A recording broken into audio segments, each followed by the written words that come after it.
पथगमन अंधा अंधी को लेकर किए, प्यास से तन हो व्याकुल तरसने लगा। ले कमंडल यगन बन भ्रमर है किए, देख पानी को हृदय तरसने लगा। मृग समझ राजा दशरथ निशाना लिए, आंसू की धार आंखों से बहने लगा। माता पिता का सेवा श्रवण ना किए, तब तक दुनिया से नाता है टूटने लगा।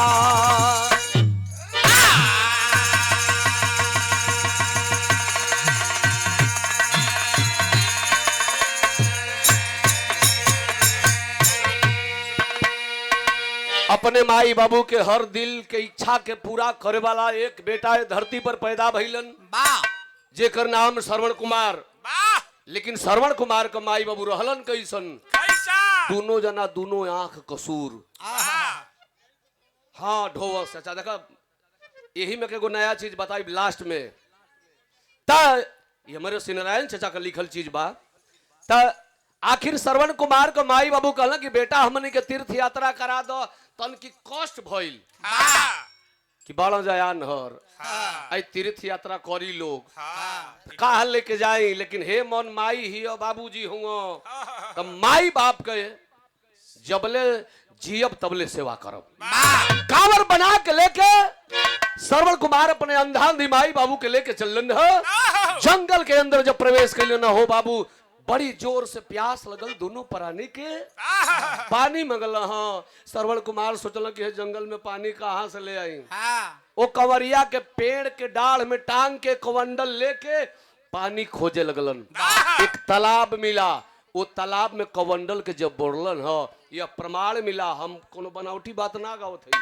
घड़घड़ाहट का आवाज भइल। वो आवाज के जानल के जंगल में शिकार खेल रहे थे राजा दशरथ। शब्द भेदी बार मरल। हाँ अब बाढ़ जाए के जब श्रवण कुमार के लगल, आह आह का आवाज कह के श्रवण कुमार गिर गईलन। राजा दशरथ को आभास हुआ कि मैंने किसी मृगा को नहीं मारा है, मैंने तो किसी मानव को मार दिया है। राजा दशरथ दौड़त अइलन, कहल कि बाबू के हुआ? कहल कि हम उद्यान ऋषि आज चंद्रकला का बेटवा श्रवण कुमार है। हम अपने माई बाबू के पेड़ के डाढ़ में टांग के आए, हम जियब ना, हम मर जाई भाई। पनिया हमार ले जाके अंधांधी माई बाबू के पियाई दिया हो, ना तो हमार मैयो बाबू यही जंगल में वही कंवरिये में मर जाइहन। बिरहा सुने वाला हमार भैया बाबू लोग कलाकार के हु बोल ना होला। आप सब जेके चाहब ओके बुल्लू बना दे, जेके चाहब ओके उल्लू बना दे। राजा दशरथ जी के सामने श्रवण कुमार का दम टूट गई। कमंडल का पानी लेके राजा दशरथ नकली श्रवण कुमार बन के वो अंधांधी के पियावे जंगल में जात हुवन। तो यहाँ एगो बड़ा पुरान धुन लगल, लेकिन बिरहा जगत खाती एगो बड़ा शानदार तरज है।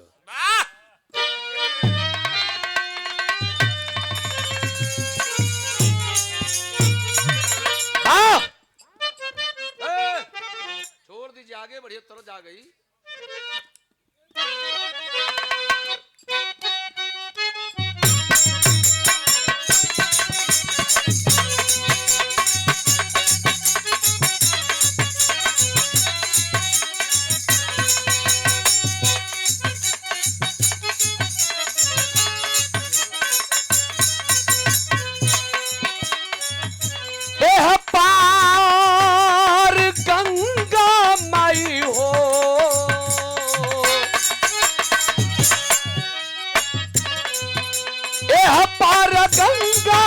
हो ओह पार जमुना हो,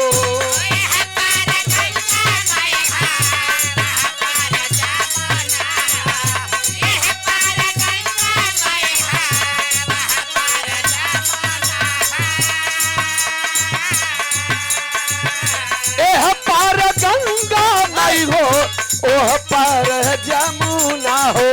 बिचवई में माला हमर रजऊ, बिचवई में केवट मोर रजऊ डेरावा डलुआ हो।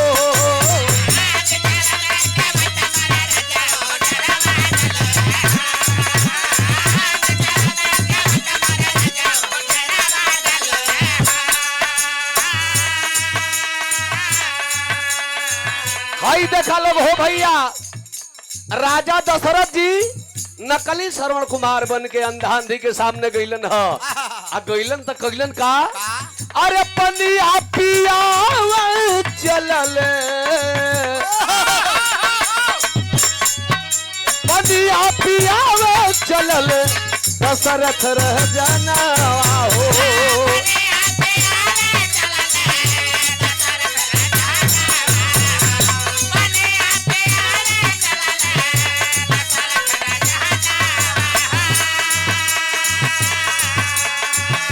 पनिया पियावे चलल, दशरथ रह जाना हो। जाई के कहेलन बाबूजी, जाई के कहेलन बाबूजी पनिया पिलाओ।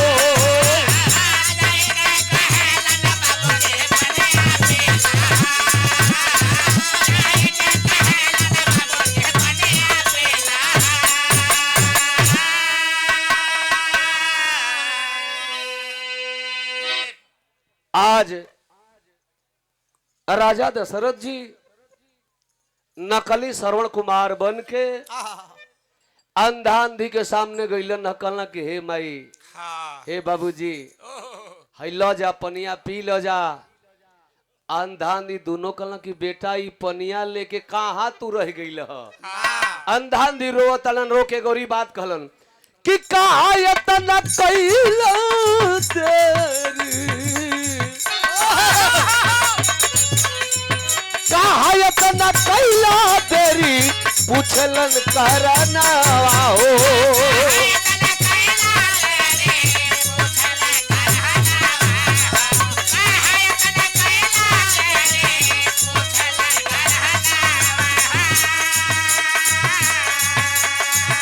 कहा इतना कैला तेरी, पूछलन करना हो।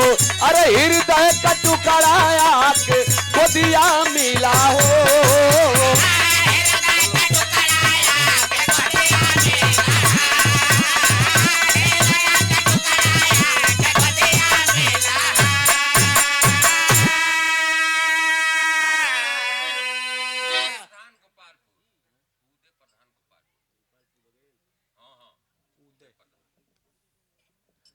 और पूजनीय उदय प्रधान जी गोपालपुर, प्रधान जी की ओर से 100 पुरस्कार।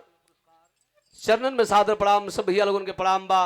आई लइका खड़ा तो लइका, आई बूढ़वा लोग खड़ा होकर चली आलो तन 10 मिनट बैठल जा तने। आखिर लोग भाड़ा देवे के बा, खटियावो क वो खटियावा कभी जी ना कइलो तो बड़ा मोट बन से कहू खटिया राजाई ना कइलो। हां व्यवस्था ना भइल। ई व्यवस्था तो बैठ जाइल जा तनी 10 मिनट। झूठे जड़वा में वो हवो घुस जाए जनिए से मन करियो नहीं से तनी बैठ जाइल 10 मिनट निवेदन बा।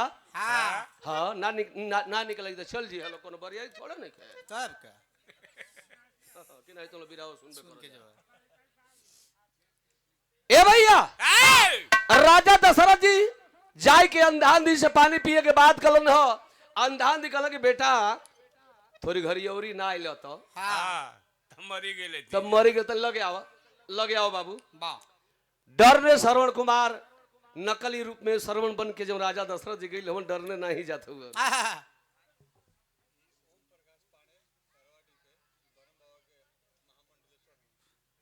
तरवा डीह के ओम प्रकाश पांडे जी, कौन मंदिर, बरम जी के चौरा, वो स्थान के यहाँ के महामंडलेश्वर महाराज की जय।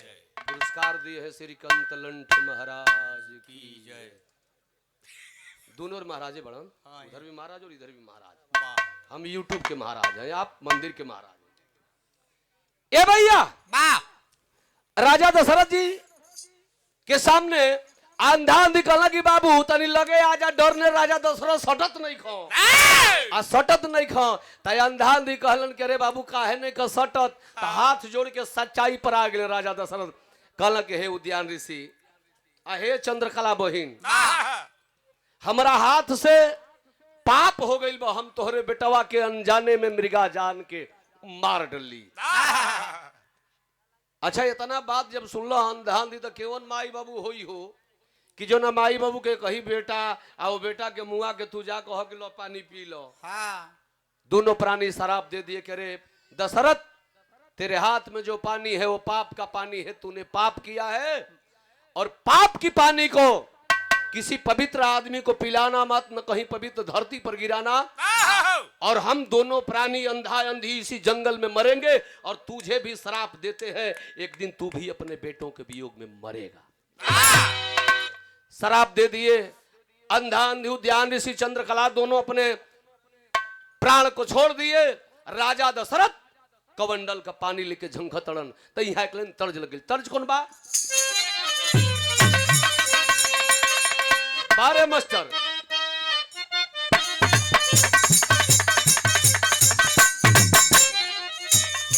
उहे तर्ज बाए पिंटू कवि जी।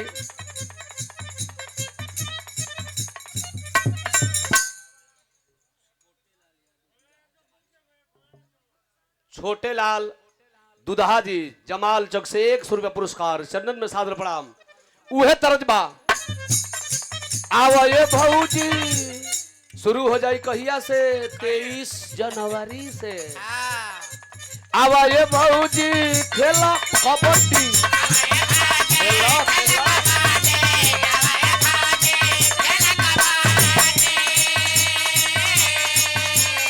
हुनरमा देखावेला सबके बारी। ये बड़ा हो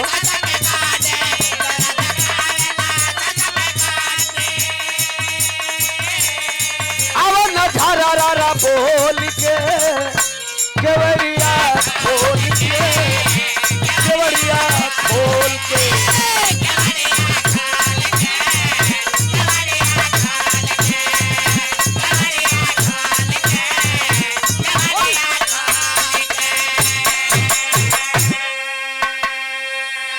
लेकिन राजा दशरथ, हाँ ये बूढ़ा आदमी है ना, पुरुष पैसा देता 20 रुपया लड़का के देता, लेकिन बड़ा मुअल चाम पीटल देता, ज्यादा देता। भाव लगल बिरहा में का लगत बा? राजा दशरथ जी सोचता ने पाप का पानी होई के पियाई,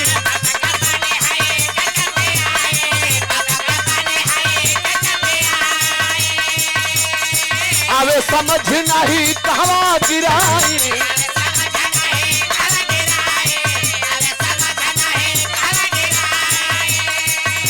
अरे राजा रोवे दिल तोड़ के, कहाँ जाई छोड़ के, कहाँ जाई छोड़ के।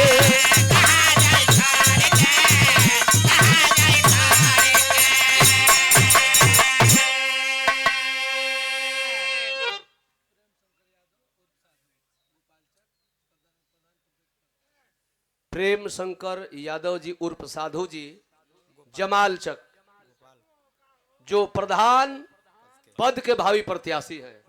अच्छा जाए तो कम से कम एक आदमी प्रत्याशी के मिल, हम जान यहाँ केहू है नहीं मर्द लड़े वाला। 100 पुरस्कार बाद चंदन में सादर प्रणाम, सकल पंच लोगन के प्रणाम। राजा दशरथ जी कमंडल का पानी लेके झंखतन कहा जाई, तब तक आकाशवाणी हुई, राजा तेरे हाथ में जो पानी है वो पाप का पानी है, और पवित्र जमीन पर मत गिराना, किसी पवित्र मानव को मत पिलाना, नहीं तो अनर्थ हो जाएगा। राजा सोचा तो बिरहा में टेरी के भाव लग गई।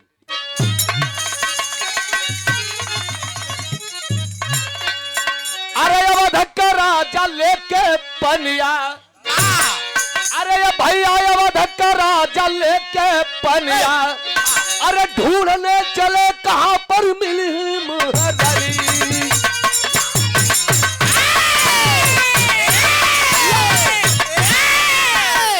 राजा दशरथ जी कमंडलवा के पनिया लेके आ पाप हो गईल बा, पाप काहे न होई भयने के मरले बड़े, लेके पानी धीरे धीरे जाता रे। उदास मन बा तो डहरिया में नारद जी से मुलाकात हो गई। नारायण नारायणी काहे रोआ गिरल बा? कल के हे अंतरामी महाराज रुआ तो जनते बानी काहे गिरल बा। नारद जी पूछा ताड़े आ दोनों जना कैलन का एकला नहीं रहुआ के तर्ज लग गईल।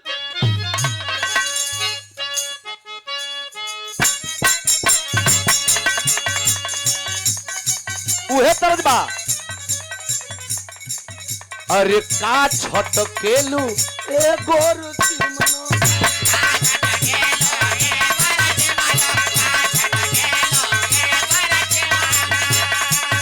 अरे का छटकेलू ए गोर चिमनो चढ़ल बा पानी देवल झार दे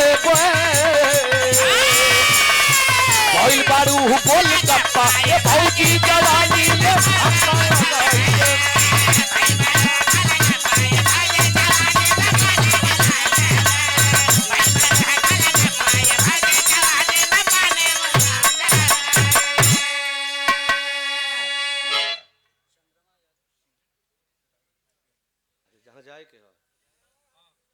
और श्री चंद्रमा यादव जी सिंहपुर से ये 500 रुपये पुरस्कार सिपाही जी की ओर से चरणन में सादा प्रणाम सब भैया लोगन के प्रणाम बा। सौभाग्य में अगला महीना में सिपाहियों जी को पूजा भजा कार्यक्रम बा। चरणन में सादा प्रणाम सब भैया लोगन के प्रणाम बा। धीरे धीरे बढ़ चल जाओ हमारे बिरहा 5 मिनट होकर बाद खुदे तैयारी में हम निकल लग गए जाकि अब कहाँ से नया गाना गावे लगते आखिर नारद जी और दशरथ जी दोनों लोग बतियावत हो। नारद जी कहला कि अरे महाराज जब ढेर परेशान बड़ दशरथ जी तो हमहू चली कहला कि अरे महाराज तू चल चल तो गप देना जगह हिया मिले की पनिया कहाँ गिरी तो भइल का भइल तब पीछे रहिया में नारद मिले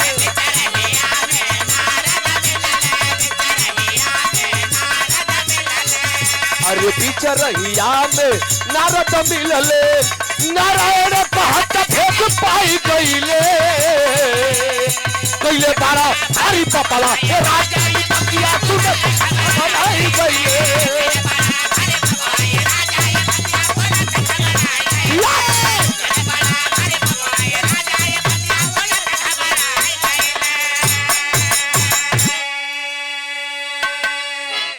दोनों जाना कमंडल का पानी लेके नारद जी दशरथ जी दुनिया का भ्रमण करत न हो बाबू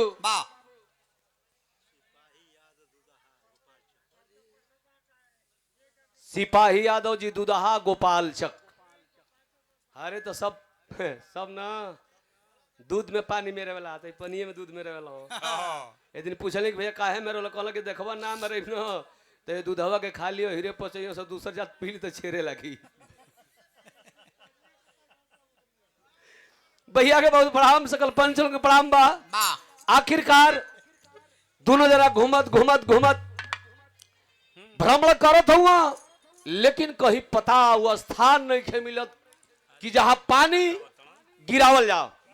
अच्छा घूमत घूमत कौना नगरी पहुंचलन कौना ई धीरे धीरे दोनों जना घूमत घूमत पहुंचलन लुधियाना पंजाब के धरती के ओर। माँ आज जब ओहर पहुंचलन देख लन बलिया जिला वाली तरज लग गई।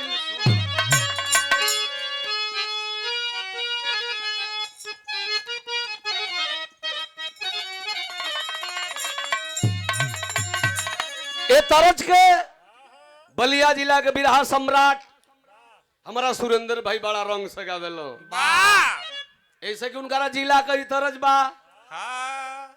उनकरे जिला में मनियर गांव में बरम जी के चौर पर सोखैती होले ओइजा हुड़का का नाच होले तनी तोहू के दे तनी मोह के दे तनी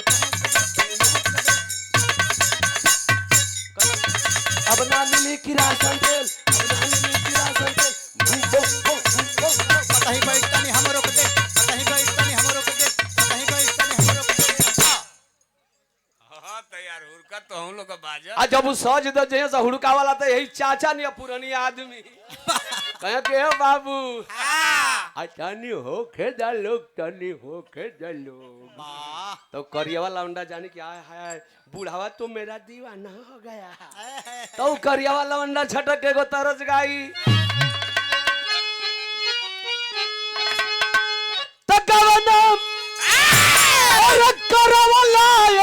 पियावा घर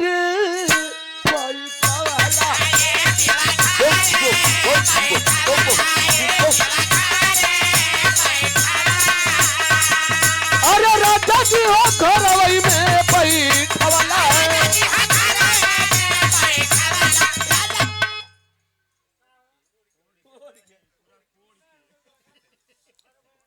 ऐसन बा हम चाहते कि झटके में बिरहवा खत्म जो करी आगे वाली गीत हो जाए गौया तो ऐसा चुन दिल बड़ जा हाँ के को राम को ले को मीरा हाँ ये दोनों आदमी कबो नचबे ना करेलन ना अब हो जाई बाद में अभी मत ना चलो 5 मिनट बिरहवा अब आखिरी भाव की ओर बा 100 रुपये पुरस्कार हमरा मुनरमा भैया चरणन में सादर प्रणाम सब भैया लोगन के प्रणाम बा तरज खत्म हो गई भाव लगल बिरहा में दोनों जना घूम जात हो देखलो का कि अरे 10 बजे दिनवा के देखल होटल एक घाटा नवा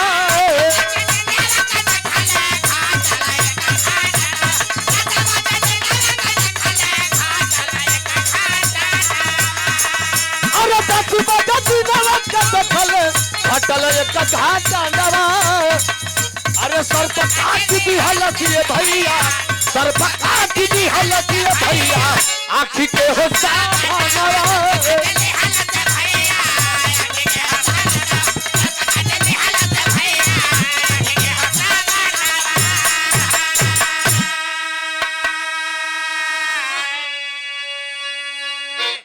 दोनों जना सिवान में जात हुवन कच्ची रास्ता बा रास्ता धैले जात हुवन एगो पुरान आदमी बैलन के नाद के हर जोतत ताड़े आ वही बुढ़वा के खेते में ई नारद जी दशरथ जी दोनों लोग जब गइलन ह तो उत्तर वाला कोनावरी से बुढ़ऊ बैलन के नाद के फड़हिया खेत जोतत ताड़े आ दक्षिण वाला कोन पर उनकर जवान बेटा कुदार लेके कोन कोड़ता वही कोना पर चाचा भैया वही ए चाचा रुक जाओ वही कोना पर एगो बिल रहल वही बिलिया से एगो सांप निकलल आ सांप जब निकलल सपवा निकल के लइकवा के पैर में काट लेहलस नारद जी दशरथ जी मौके पर पहुंचलन ह लइका गिर के छटपटाए लगल ओकरे मुंह से गाज गिरे लगल नारद जी पूछलो कि बेटा का भइल लड़का कलस कि दादा हमरा के सांप काट दस गोड़वा में हम जियब ना हो दादा हम मर जाई कहल के रुको रुको रुको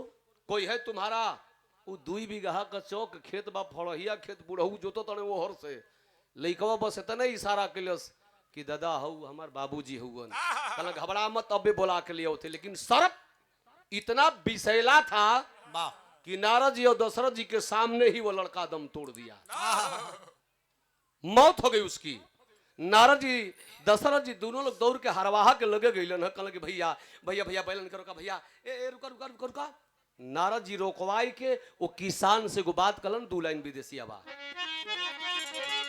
कि तोहरी ललनवा के ए भैया काट दिहलस सापवा हो मान ले बाबा तू हाई खोली दे तारा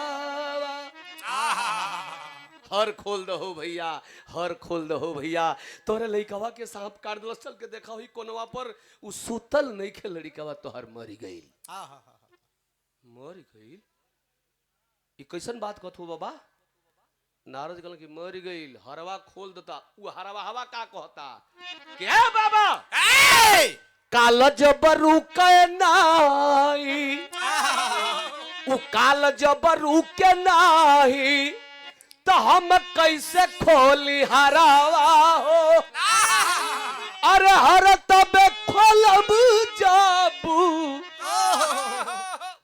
होई दुपहरावा ओ काल नियर हम पागल हई ओके समझ में ना रहल काल उठाला के बिना समय के काट के हमरे बेटवा के मुआ देहलस तो हम बिना समय के बैल खोली नहीं हम बैल तब खोलब जब दोपहरिया हुई नारद जी कहल कि दशरथ एगो पापी मिलल एकर नाम लिस्ट में चढ़ा लो पूरा दुनिया घूमले जाते एगो पापी मिलल एकरा जिंदगी का लाठी एकर बेटा मर गइल एकर लाठी टूट गइली हर जोती एक जोते दतन एकर गौवा में देखिए तो उ कैसन हर जोत तड़ो सो अब गांव की ओर ले आए के दशरथ जी के नारद जी चलना हमारे बिरहा का आखिरी तरज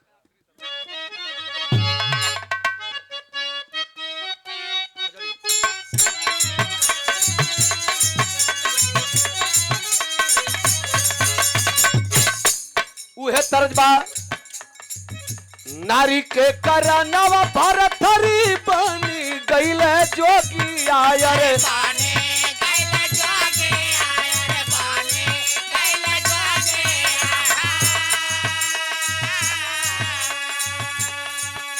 और श्री अवधेश प्रधान जी गोपाल जग से 100 रुपया पुरस्कार प्रधान जी के चरणन में सादर प्रणाम।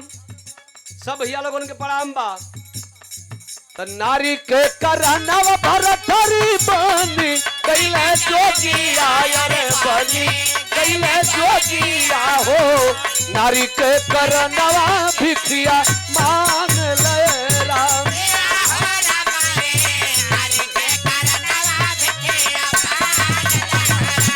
किया हो राम रे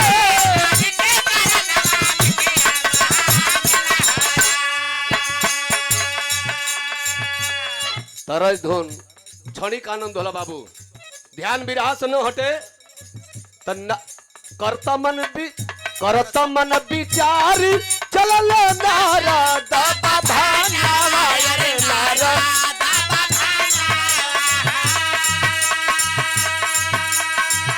करतमन विचार चलल नारा दादा भाना रे नारा दादा भाना हो दशरथ से कहे मन विचार हो राम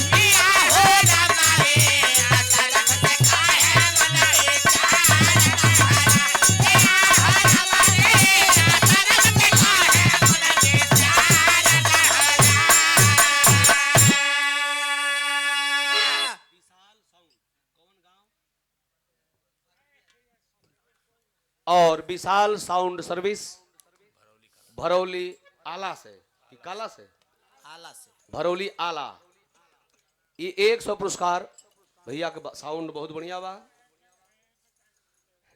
हेद बेचारा के दे दे बेचारा सवेरे 1200 ले बेचारा फ्री में नहीं खे बजाओ तो बेचारा सुना मत तू हमें बैठ के बड़ा रुकता नहीं कि हम एक आदमी को मार के आओ तो बतियाई बस 2 मिनट ता चाचा मत बोला।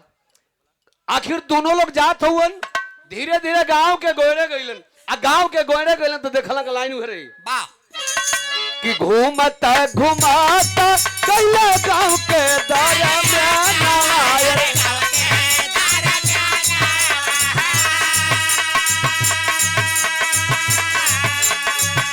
घूमता घुमाता कइले गांव के दरिया में नवाए रे गांव के दरिया में नवा हो नारी मिलल सुंदर दूल्हे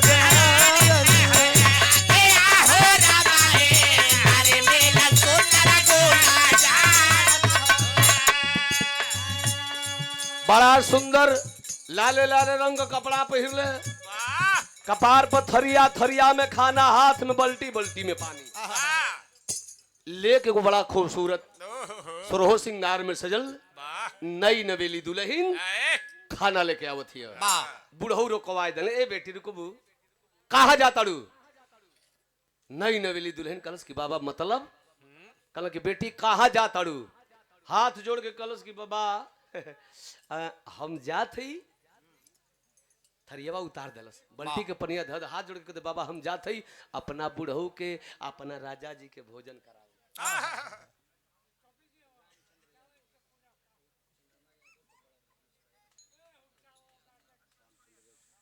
और श्री रामचंद्र यादव जी चंद्रमा यादव जी सिपाही जी के बड़े भैया हैं आपकी ओर से 500 पुरस्कार चरणों में सादर प्रणाम।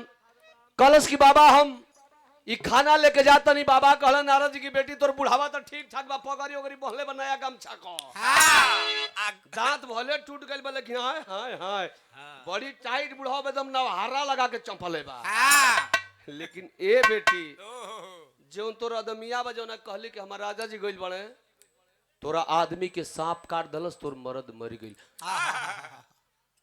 मर गइल बाबा कहला हां ए बाबा जब मरिए गइल ताकि खाना हम 2 आदमी के ले हई का करे गच दिन नारद जी दशरथ जी के समहनवा बैठल थरियाव में खाना दूसर के थरियाव में आधा बांट के आ शान दल से सुपन भगत नहीं आसान के कलश की बड़ा देरी हुई आसान के गप गप मारत है कहत है का कहे सर्प जे के कटल उठाऊं मोर सजानवा रे हउए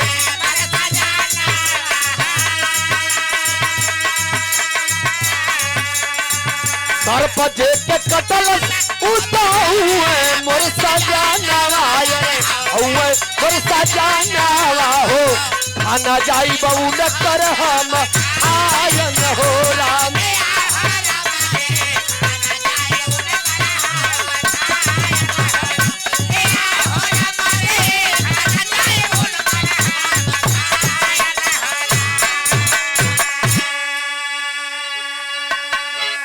खाना बांट के आधा खाना खा गलस नारद जी खड़ा होके सोचत कि साला ई मेहरारू हो कि शैतान है रे बैठले बैठल मार घल्लस कि आधा खाना ही खा गलस एकर मांग धोआई गई लेकर मरद मर गई आए के भोजन निक लागता उ बूढ़वा एकर जौन ससुर बा ओकरा जिंदगी के लाठी टूट गई लोग पैदा करला बेटा बेटी के हमारा बुढ़ौती में सहारा बनी वाह और बुढ़ौती में भी हर जोतता ए दशरथ अब कहीं नहीं जाएगी ना ई खा के जाती है संगे संगे चलो हाँ। खाना खा के हाथ धो के अपनी बुढ़ऊ के लेके गई आ ले जाके अपन खाना खियाते सर्व समाचार करती बिरहा में अल्हा लग गई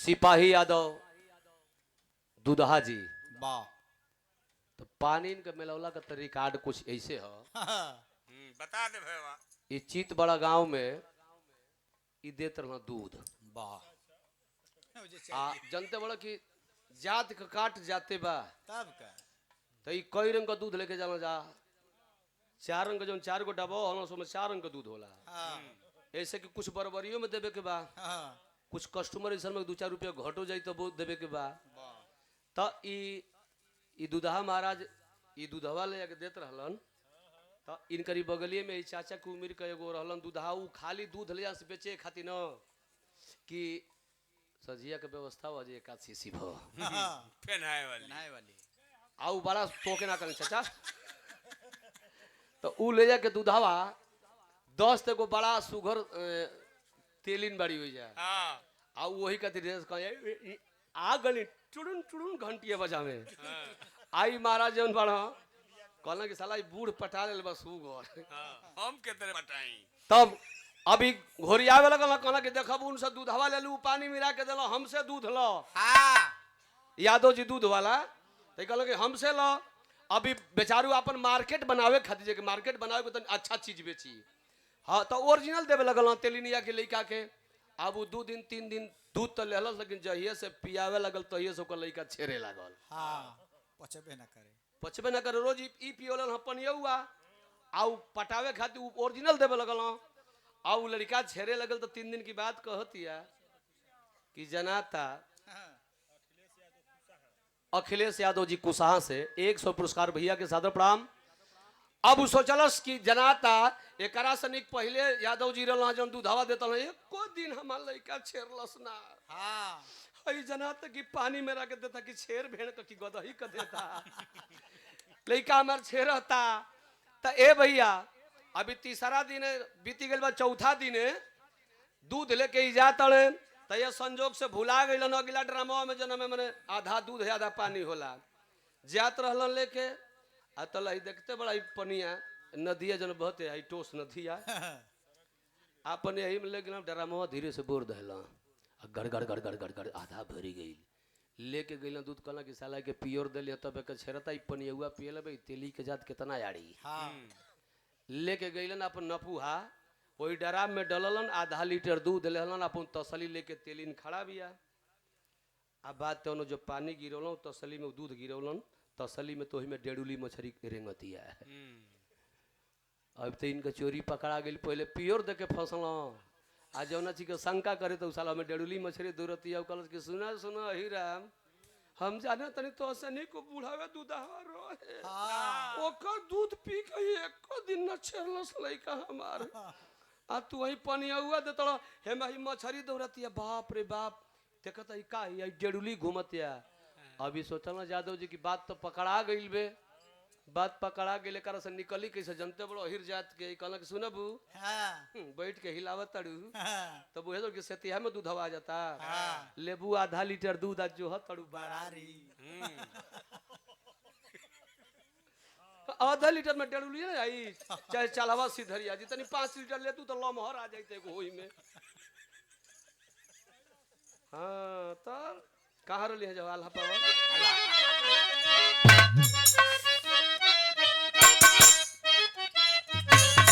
तन ध्यान दली बिरहा पर हंसी मजाक द जगह से बा ता होला य धर्मु जौनी अरे होला अधर्मु जौनी अरे गौआ नगरिया बाबू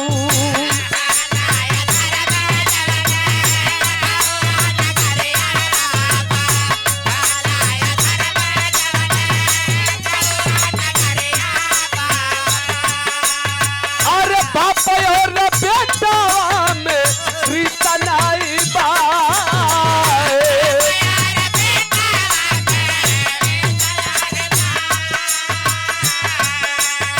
अरे मरल जे करपति नहीं थे कवन फिक्रिया वो के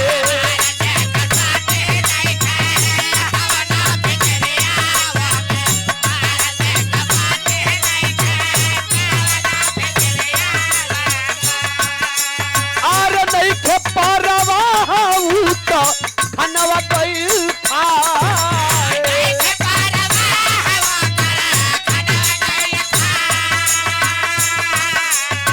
अरे तवले नारदा बोले दशरथ से बतियाए भैया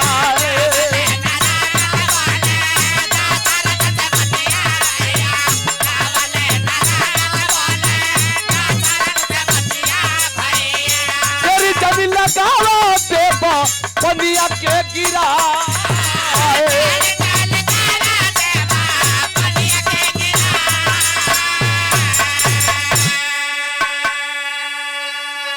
बैठ के बुढ़ऊ के बतियावत है बुढ़ऊ के खियावतिया ओकरे खेत में नारद जी दशरथ जी के लेके गइलन ह कहला कि ये दशरथ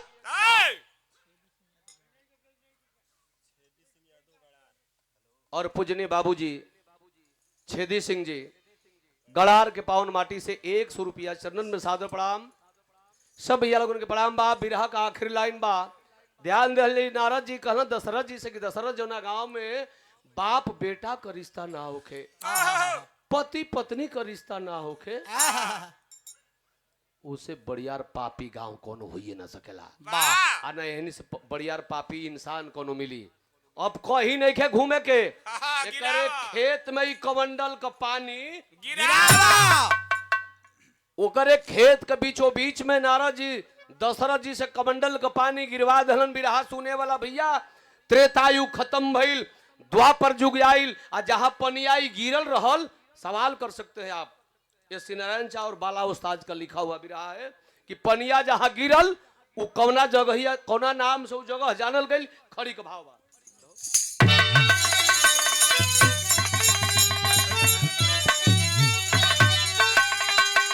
अरे तब पानी गिरल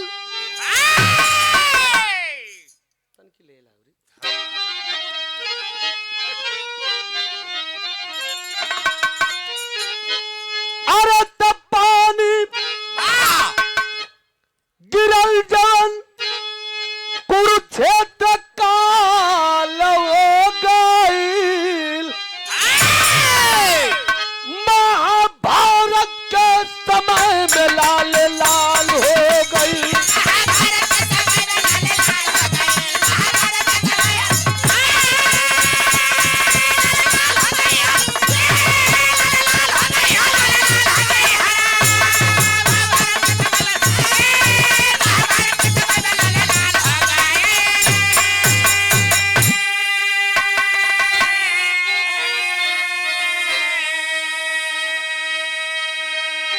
पानी गिरल जवन कुरुक्षेत्र काल हो गईल महाभारत के समय में लाले लाल हो गईल वही स्थान वही जगह कुरुक्षेत्र का मैदान बना, जहां पनिया गिरल हो बिरहा सुने वाला भैया लोग, उसी दलदल भूमि में कर्ण की रथ फंसी थी। भगवान श्री कृष्ण जी ने अर्जुन को सचेत किया था कि मारना चाहते हो तो कर्ण को मार लो, वाह क्योंकि उसकी रथ फंस गई है। आहा, तो अर्जुन जी के घमंड रहल, हाँ, कहला कि नहीं प्रभु, फंसे हुए इंसान के ऊपर अर्जुन वार नहीं करता। हाँ, भगवान श्री कृष्ण जी कहला कि मारल चाहत रहो तो मार ही लो, हाँ, नहीं तो मार दे कि जुड़ा जेब। नहीं तो जहां रथवा कर निकलल कि ठंडवा दे सबके। वाह भगवान श्री कृष्ण क्यों कहे थे? क्योंकि उनको सारी कहानी मालूम थी। कैसे? कि सारथी बन के कृष्ण आतहिया हाकत रहल रथिया, अरे ये करंदल पानी वाली चांद रहल पतिया।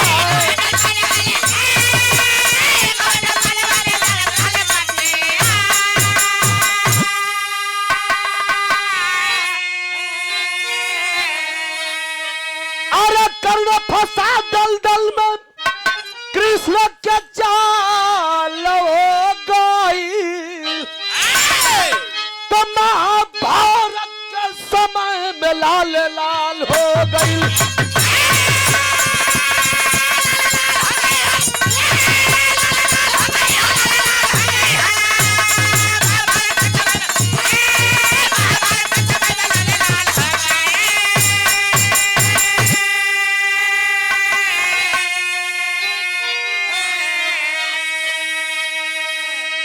ए भैया, उसी दलदल भूमि में रथ पर फंसा कर्ण का वध हुआ, वाह और वही जगह कुरुक्षेत्र का मैदान बना। आज वह जगह कायम है। जे भी भैया लुधियाना पंजाब के उर्जाला दिल्ली से आगे जाई तो कुरुक्षेत्र स्टेशन भी पड़ता है वहां। बिरहा अमर समाप्त हो गई। आखिरी लाइन, तो जय जखाड़ गुरु जदू लोटन किला रे फुलवारी। तो जय जखाड़ गुरु जदू लोटन किला रे फुलवारी।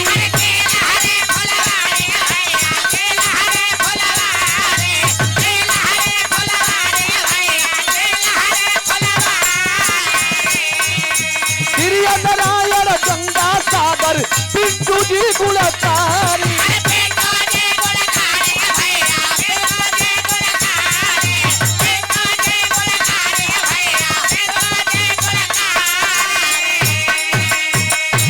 अवध के अरे राजा लेके पनिया याद